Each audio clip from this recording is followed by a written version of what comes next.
Our guest today is an author, entrepreneur, manufacturer, model, Scorpio, and a soccer wife. Welcome, Sonia. Sonia, the first question I was going to ask you was to explain the offside rule, but I've decided rather to look at those shoes. I mean, these are stunning shoes. Tell us about the shoes. As you asked me earlier, you know, how do you walk in them? It's quite easy. You get used to it, yeah. But the offside rule, I'm very knowledgeable about soccer, so don't even get me started.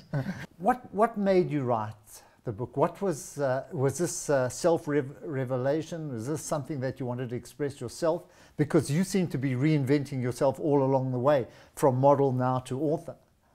One of my modules when I was studying for my marketing and business management degrees was personal branding, and it was a first love for me. And personal branding is an aspect that's often overlooked. A lot of people don't realize that everybody, irrespective of what industry, what field, what career you follow, you have to brand yourself in order to distinguish yourself from others and to stick out or stand out from the pack.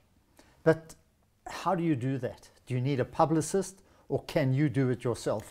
You know, can Natty behind the camera, can he make his own personal brand? Absolutely. I mean, everybody, even a street sweeper. It sounds weird, but remember, you want to be the best at what you do. And the only way to do that is to package yourself in the right manner. You definitely do not need a PR person to assist you with that, but if you do have the money and the means, then go for it, because then they can do all the dirty work for you, if I can say that.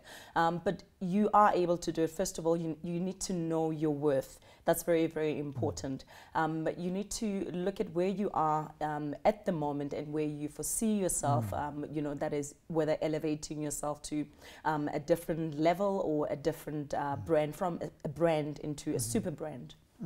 So how did Sonia Bonaventure Booth do that? There was a point in my life as a full-time model where I branded myself Sonia Bonaventure, because Sonia Bonaventure Bule, my maiden name, would have been just too long for a model.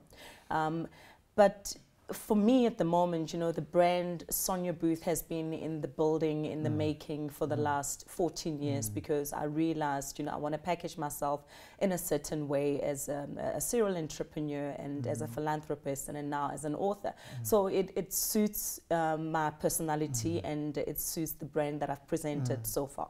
How did you start out from Pule to Booth? Obviously Pule, my maiden surname, and then, you know, Where traditionally... did you go to school? Where? From the dusty streets of Soweto, as they call them, in Pimville. I'm a township girl. I went to school there, and I lived there my entire life till I was about 18. But for me, it wasn't really a conscious effort to try and look at ways into reinventing myself. It really just happened without me even realizing that I was actually on a journey of self-reinvention. But now when I look back at my life, I mean, the fact that I was a full-time model for a good 8 years, and then I went back into the lecture room to study full-time for my BCom degree. What made you give up modeling? I had always wanted to get a degree. But at the time, I did not have the funds to do that. I'm not from a well-off family. I've got like 21 cousins and aunts and uncles. We are a clan. That's how big the family is. So the money wasn't you know, thrown around. So I thought, let me do modeling, save a bit of money, and then I can go back into the lecture room, which is what I did. So you can imagine, after having been a full-time model for 8 years, traveling the world, living the good life, the glamorous life. When did you meet Matthew? Where in the equation? The equation. I'm trying to find the years. When did you meet him? Were you still a model, or did this come after? Yes, I had actually just started as a full-time model. We've been together for 15 years in November. So after your degree, you get your degree? Straight after the degree, I lived in Russia for 6 years, because Matthew was playing professional football in Russia. So now thrown in a different country where English is hardly spoken, and being as dark as I am, I stood out like a sore thumb. But the benefit or the positive in that is that I learned a new language, which is not an easy language. Came back and was still a full-time mother for a number of years, and then I became a serial entrepreneur, philanthropist, and now an author. And your businesses? Tell us. Okay. Because you're in quite a few businesses. We're going to get on to your writing now. No, it's only two. I mean, like I said, a serial entrepreneur, you know, for me, it's setting up businesses and then either selling them for profit or handing them over for somebody else to manage them and take them to the next level.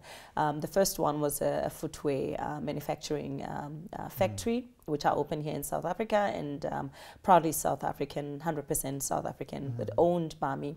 And then a t-shirt printing business, Booth Sports, which was also 100% owned by me.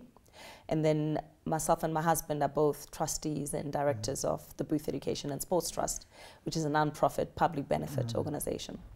So tell me more about the book. I mean, what's coming up next? I've just finalized my second title. Have you written before, or was this the first attempt at ever writing? This was my first attempt at writing, and you know, I was quite surprised with myself. I mean, it's a daunting experience. Yeah, I can imagine. Writing a book. I mean, you know, when you pick a book from a shelf at a bookstore, you often wonder the prices, because the book prices are ridiculously expensive. I mean, your average person can't afford, you know, to buy a book. And I never knew or understood, you know, why the cost and what, you know, what is involved in actually getting a book published. And bearing in mind, I'm self-published. And boy, did I get a surprise of my life, because the cost. The cost to put it together. I mean, it's a costly exercise. I mean, it's not for the faint-hearted. But the book is here, and I'm self-published, and on to my second and third. When I say what made you write it, did you get down and say, I want to share these experiences with other people? Absolutely. You know, the main reason that I decided to put it to paper, into a publication, was because I've often studied brands. I mean, the likes of Bonang, the likes of Gareth Cliff, for example, or DJ Fresh, Dr. Precious Moloi Motsepe, who was a medical doctor, qualified and a practicing medical doctor, her transition from that into fashion.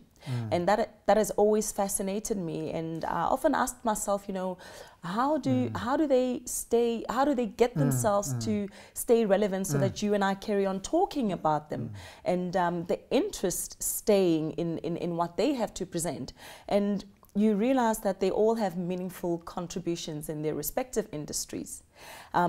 So the reason Gareth Cliff is still going on is because, you know, he's relevant, because he still has a meaningful contribution in the radio industry. So for me, it was using them as examples for the next person, just for them to realize the seriousness of not only branding yourself, but how to elevate yourself from that brand into a super brand. How do you keep refreshing it? You need to find ways. I'm thinking of the Beckhams. The Beckhams have gone down to the children now. Absolutely. I mean, so how do you keep refreshing your brand? You know, what do you think about, say, you know, you've got to keep doing that. You've got to keep changing course. I mean, remember, at the end of the day, for me, the importance is for you not to be in a comfort zone. And I always say a comfort zone is a danger zone.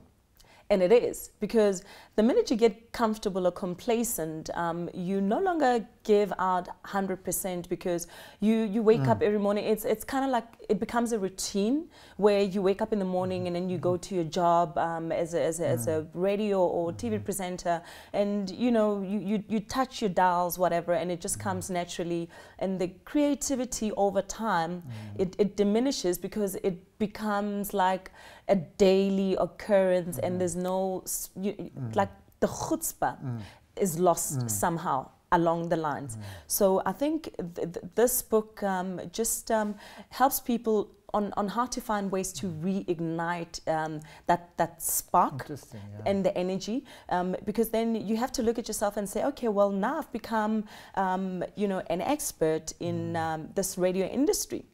what else can I do in order for people to see that I've got something fresh? Because remember, change is inevitable. And it's one of the chapters in my book that you cannot, it's a dangerous place to be in, where you get so comfortable that you think you're irreplaceable. You've become so used to doing things the way you do them that you don't realize that the whole world is, you know, reinventing itself. Your industry is reinventing yourself. You don't want to be changing your old ways, or you're not wanting to be open-minded into how things are changing and how trends are changing, more importantly. And before you know it, somebody with newer ideas is replacing you, and you were not even prepared for that. And before you know it, you've been pushed aside from your chair, and somebody is sitting in that very same position. You've said you want to write how many books by the age of 40? 40. You want to write 40? I am going to publish 40 books by the time I'm 40. How are you finding the ideas? I don't want to ask your age. All I can say is that it's an incredible pressure that I've put on myself. I don't know what I was thinking, but the fact that I've blurted it out and put it out there that I would have had 40 books by the time I'm 40, I've committed myself, you know. I'm the type of person, if I do not put that necessary pressure, it'll be easy for me just to get complacent, which is, remember, a danger zone. So what's the next title? What's coming up next? The title that I finished already, Surviving ICU, that's ICU? ICU, yeah, that's based on a personal experience, because I ended up in ICU a couple of months ago. So that's based on a personal journey. Yeah, I mean, to end up in ICU, you have to be. It's a life and death.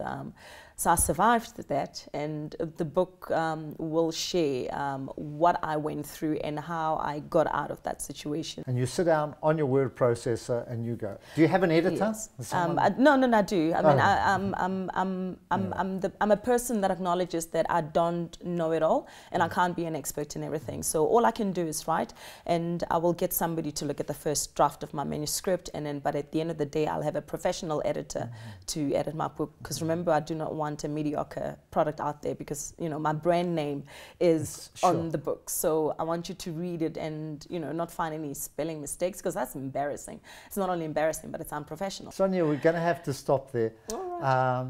But I'm going to just ask you one thing. I'm 67. I want to reinvent myself as a 45-year-old. What suggestions? You don't have the way you're answer. looking, no, but I don't see much reinvention that you need to do. I mean, you're looking very suave, and I'm surprised at your age, actually. It's whatever you're eating or drinking, keep it up. Thank you. You've been on the couch with me, David Shapiro, and Sonia Booth.